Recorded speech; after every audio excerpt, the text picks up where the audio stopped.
helping people cope with and overcome life's challenges. This is Life Transformations with Michael Hart, Canadian certified counselor and award-winning psychotherapist. Hi, this is Michael Hart of Elim Counselling Services, and I want to thank you for joining us in this episode of the Life Transformation Radio Show. Today we have another interesting show lined up for you. Today's show is part 2 of Cassandra's diamond story of escaping from the sex trade industry.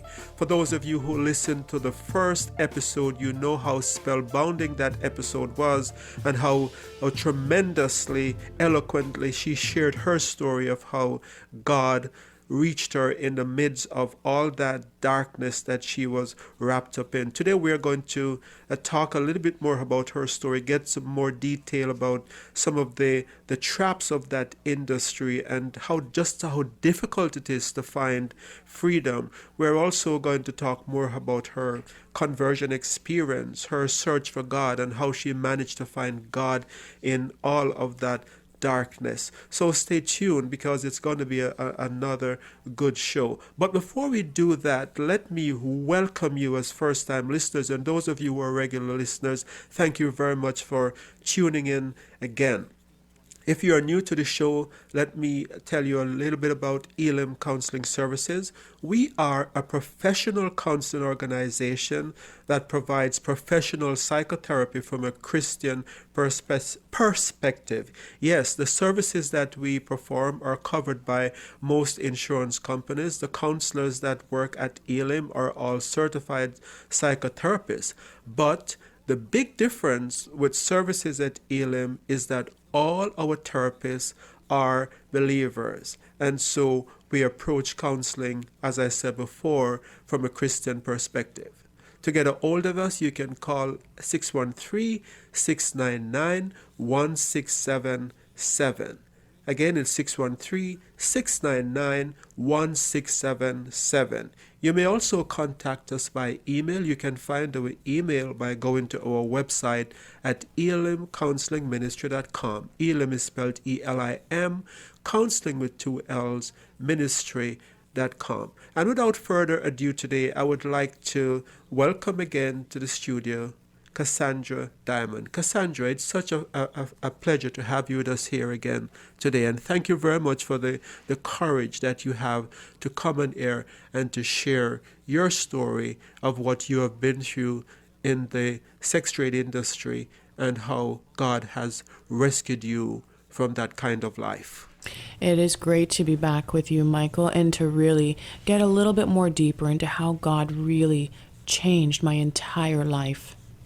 One of the things that maybe we didn't touch on in the last show, and which I think we need to get into today, because sometimes I think there can be this misperception that ladies who are in that industry, they just need to get out.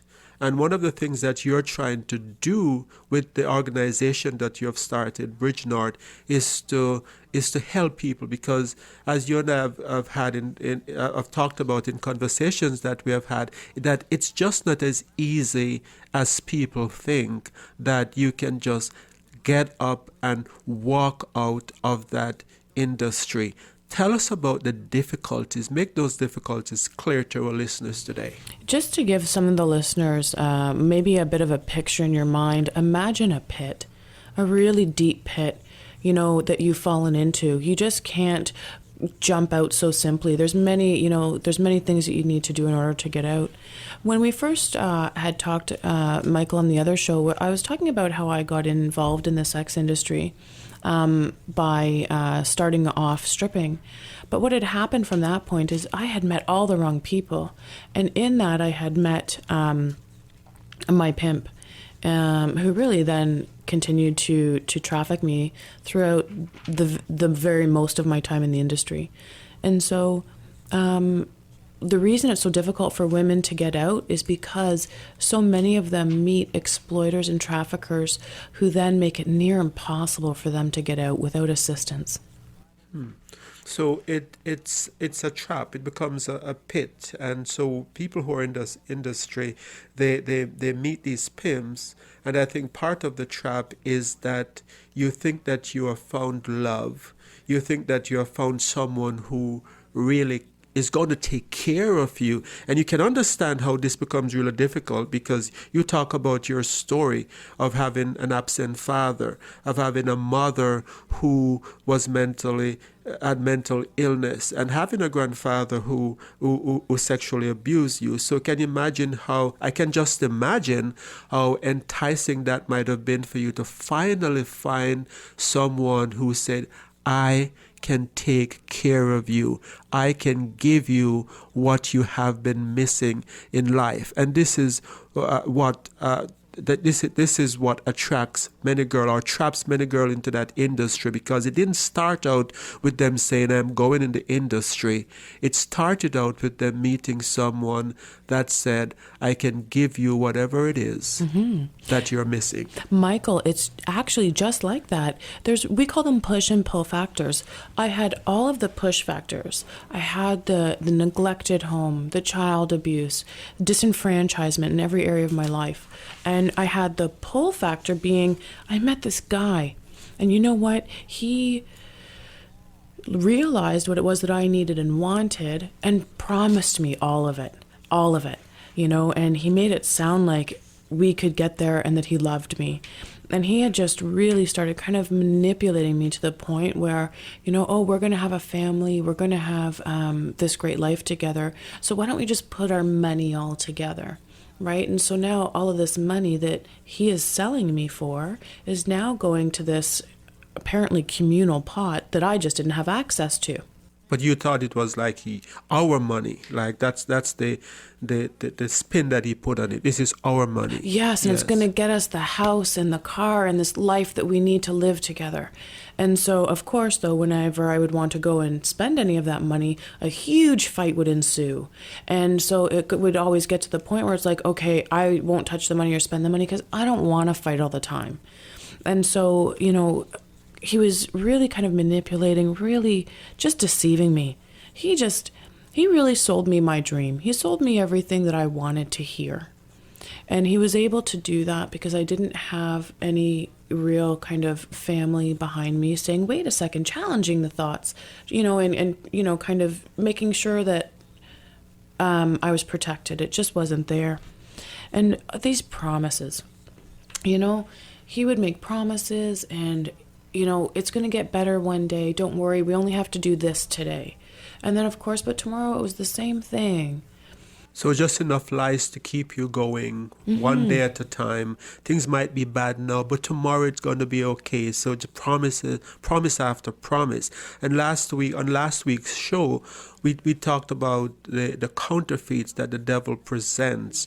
And what you're talking about here is another counterfeit, right? Where last week we talked about the counterfeit of having power, having control, having money or success. But this week you're talking about the counterfeit of true love. You have this counterfeit that this pimp is presenting to you, that this is love. This is how your dreams are going to be fulfilled. This is how you're going to get the family that you have always needed, that house with the white picket fence and children and everything that you have always wanted in life. Yeah, and he sold me on the protection as well. He would take care of me and really all the things that I always wanted when I was growing up, right? So, but the problem was in part too that Michael, I started to believe them even though they weren't happening. You know what I mean? Sometimes you'd wait and say, wait a second, the proof's in the pudding. Well, we never got to the pudding part. And a part of that was when I started to kind of realize, I came to think earlier in life, I knew that there was a God and that he loved people. I just didn't think he loved me. And so I kind of, my understanding of God was matching kind of some of my experiences where, yes, God is loving, just not towards me. And so I was really missing that fatherly piece. I was really missing the truth about God. And so a lot of the counterfeit of deception and the counterfeit of maliciousness against me, I was able to accept it because of my life. It's interesting that you say that, because a few weeks back we had a show about God concept where we talked about how early childhood experiences can help to form our concept about God. And so when you said, I didn't think that God would love me, I think it goes back to your childhood where the authority figures in early life did not show you love. So yes, in your concept, God could love other people, but God couldn't love you. And then the devil is stepping into that vacuum and presenting you a counterfeit of someone who is pretending to give you all the love and all the care. And so you went for it. Yeah, absolutely I did. And so when I was really kind of in the experience of being in the sex industry and seeing all these horrible things happening around me, things that would cause other people to say, wait a second, stop, go get help, or this isn't okay, this shouldn't be happening here. I just thought, without God in my life, I just thought that was okay. It's not what I really want, but well, I guess it's just the way it is. I didn't have that perspective that I have now, where when I consider God and his character and who he is, I recognize that God never designed any of his children for this type of a life. Not at all. And so, how was it so that I was able to buy the lie? Right? It's part of that where I bought the lie because I didn't understand who God was. And there's a lot of psychological manipulation by the pimp who is pretending to love you. And so that the mixture of not understanding who God was plus this lie of this person who's pretending to give you everything that you're missing got you in this trap that you found yourself in. But I wanted to ask you today, Cassandra, what was it that finally made you have enough of a courage to say, I have had enough of this life and I need to get out of it? Well, I wish I could claim this huge, courageous act, but what I had seen was a family. Their names are Kathy and Jim. Kathy's just like my mom, and it's a family I just kind of had been in for many years. And I saw them give their hearts to Christ many years previous, and I had watched them grow and develop in Christ, and I had watched their lives really change, all for the benefit, all for the good.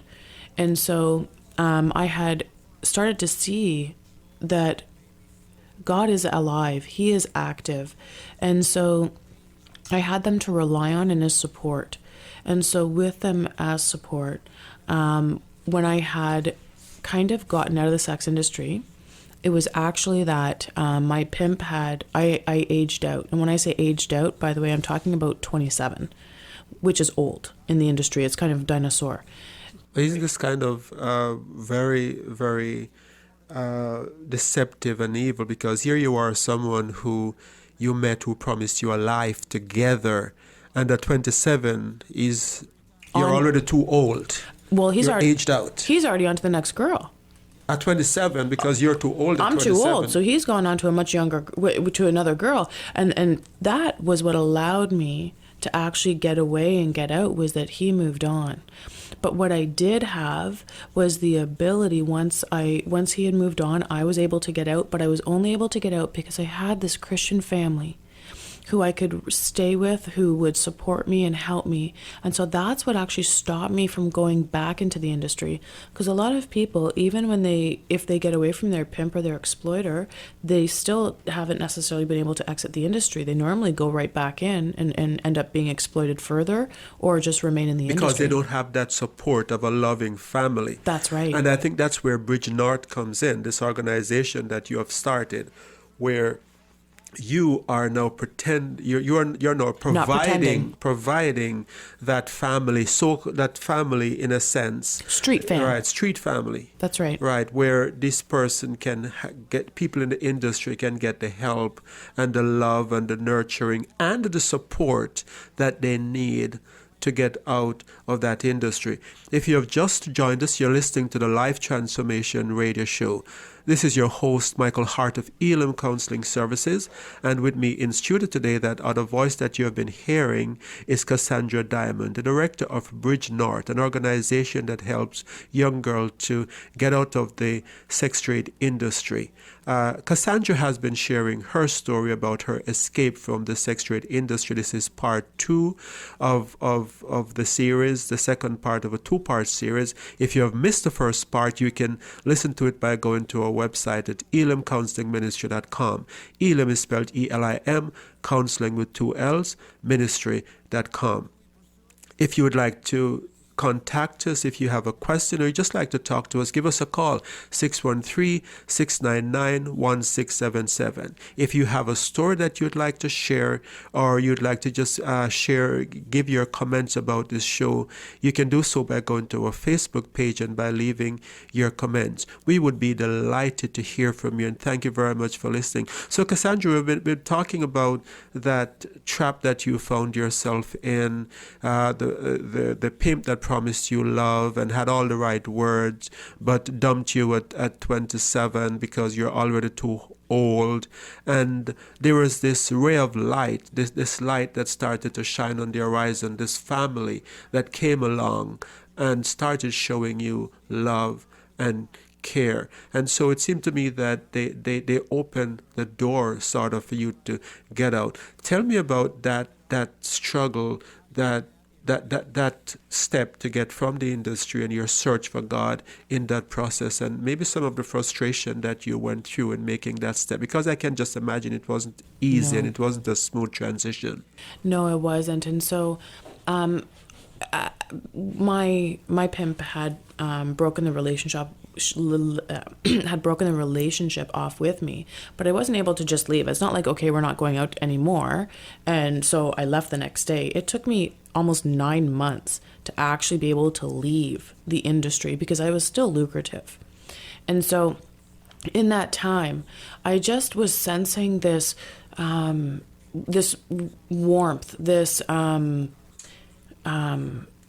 presence. And when things would get too difficult or when I'd get overwhelmed, I would just sense this presence near me, and I would suddenly become calm, and I would feel like sometimes it felt like as if somebody was putting a warm blanket on me, and then another warm blanket. I felt very comforted and very cared for on the inside, you see, because it was the inside that was raging.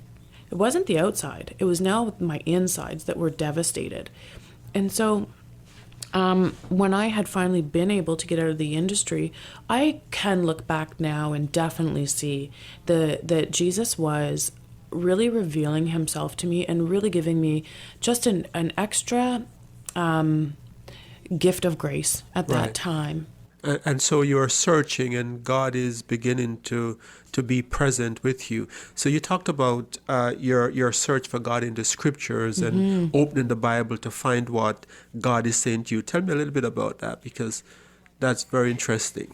There were 2 times previous that I had really sought God. And I said, okay, God, I really need you. And I really did. I wasn't kidding. I needed him. And so I had opened up my Bible and had gone to Ecclesiastes.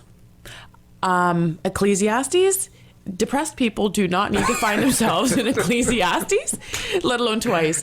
Vanity of vanities, life is meaningless. And I'm thinking, I know, that's why I'm here.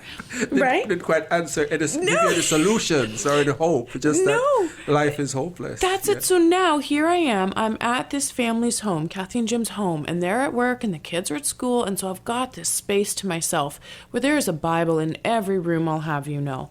And so believe me, when I'm telling you, I had really slept for about 3 to 4 days.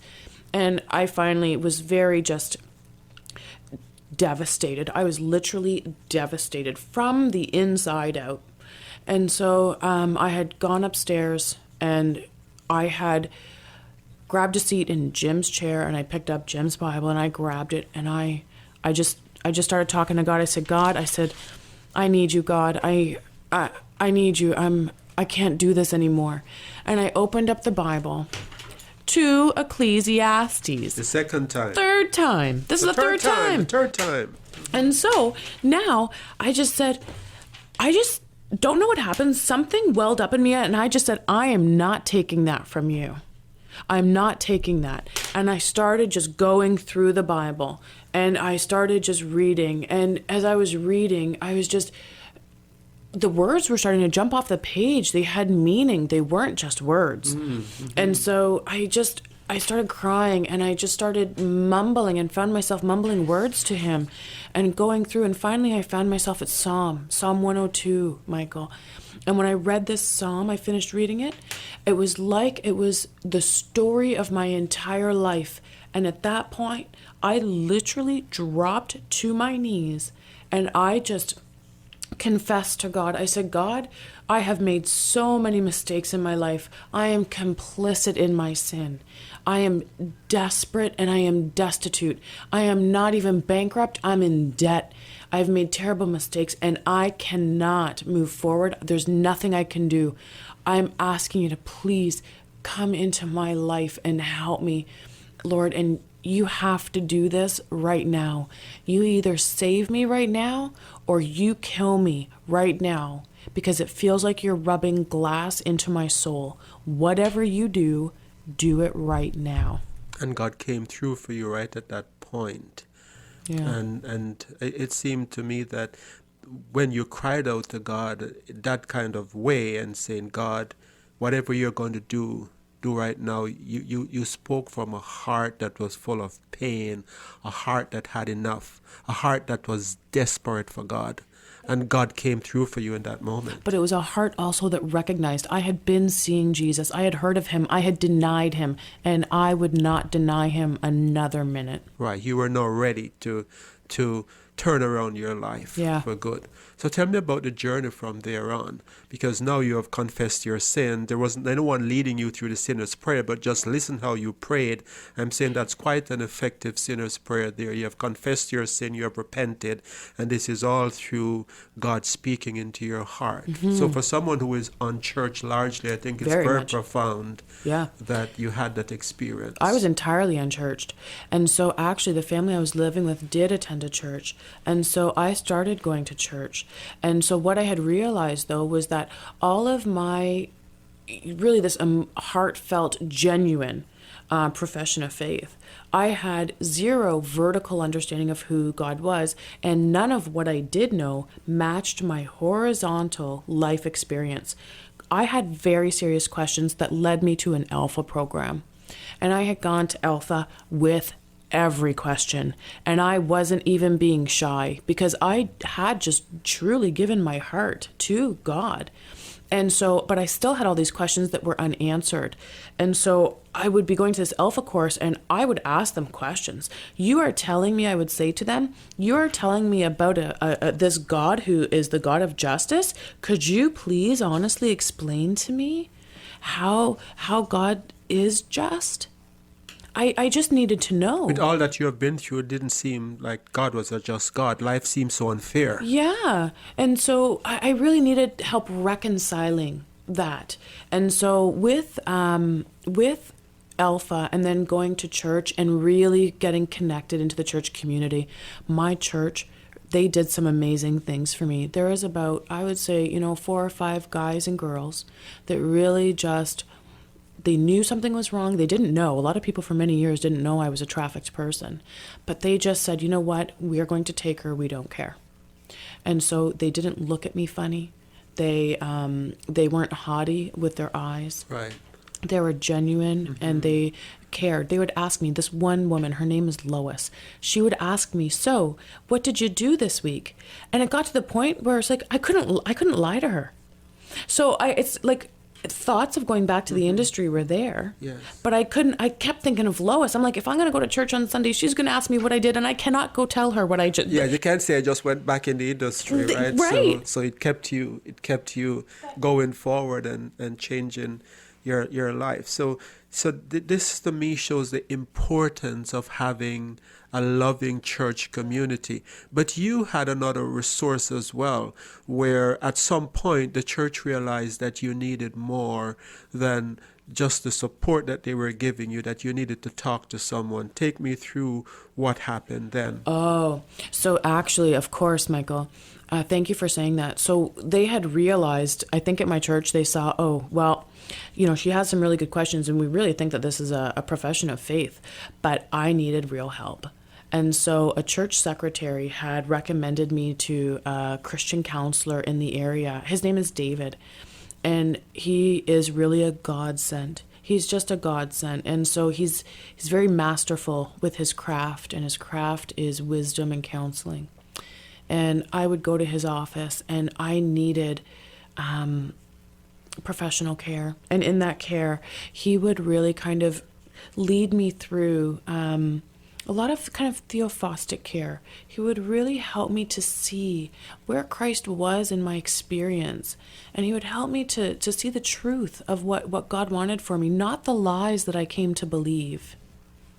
So I think that's so important, because after you have been in that life for so long, and you have had so much psychological abuse and so much manipulation, even with the sinner's prayer, it was not just enough to say, okay, now I have said the sinner's prayer, everything is now behind me, I just move on. And I think that's a mistake we sometimes make in our churches, where we think, now that I have said the sinner's prayer, I can just forget about the past and move on with my life. But you're saying that your church had the wisdom, that you got professional help, you got counseling, and it made a big difference in your life. And I'm sure it made a difference to where you are today. Right, so you're now involved in a church community. You're serving God. You've started this organization, Bridge North, and so I thank you very much for coming on the show for these last 2 weeks, Cassandra, and for sharing your story. I'm sure that this story is going to be very, very life-changing for a number of women who maybe have come out of the industry for years, but maybe have not gotten the counseling help that they need to be able to put that baggage behind them. Or maybe there are women who are still in the industry who heard your story and realized that there is an organization now called Bridge North that can help them to get out. Maybe they're thinking that they're alone, but your story is showing them that they're not alone. God is there. Your story is showing them that they're not alone. There is Bridge North. Your story is showing them that they're not alone. There are counseling help that they can get that can help them to get out. And unfortunately, we're out of time for today. Thank you again for coming on the show. So if you'd like to find out more about Cassandra's organization, or you need counseling help, please give us a call at 613-699-1677, or go to our website at elimcounselingministry.com. We'd be happy to answer any question that you might have, but we are out of time today. So until next time, this is your host, Michael Hart of Elim Counseling Services, praying that God would bless you in all your relationships and keep you sound in mind and pure in heart. Thank you very much for listening.